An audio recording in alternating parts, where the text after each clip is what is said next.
कार्य को करने के लिए, जो कार्य भगवान से संबंध रखता हो, उस कार्य को करने के लिए तीन बातें बहुत जरूरी है।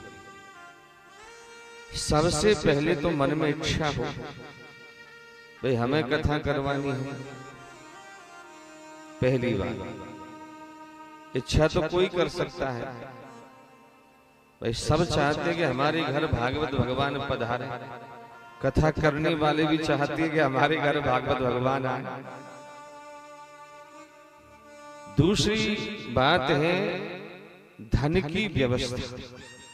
आजकल आयोजन में बहुत पैसा खर्च होता है, तो धन की व्यवस्था होना जरूरी है।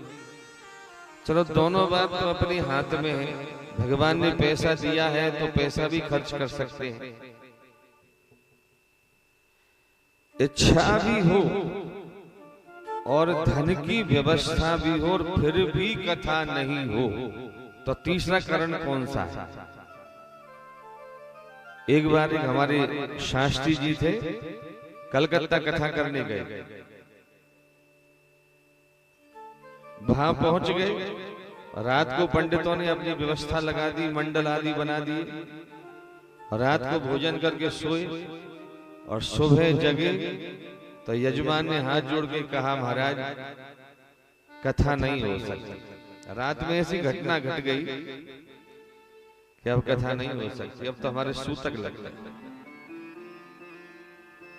तो कौन सी कमी रह गई? बहुत बढ़िया पंडाल बनवाया, आने जाने तक के टिकट बन गए, बहुत पैसा खर्च हुआ, फिर भी कथा नहीं हुई। क्यों नहीं हुई? सबसे मुख्य कारण है, वो तीसरा कारण है, वो है भगवान की कृपा। ये सब साधन ते नहीं हो, ये साधन से संभव नहीं है। बाबा जी ने लिखा है, साधन से कोई चाहे कि हम भगवान का भजन कर लें, भजन की बात तो बहुत दूर की, आप मंदिर के दरवाजे तक नहीं जा सकते, और मंदिर के दरवाजे पर पहुंच के भी वापस आ जाओ बिना दर्शन।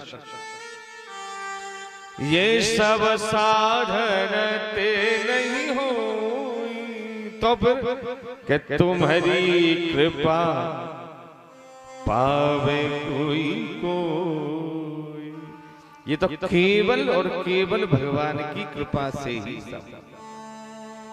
तो निश्चित ही हमारे यजमान जी के ऊपर परमात्मा की और पूर्वजों की अनंत कृपा है कि भागवत भगवान कृपा करके इनके घर पधारे।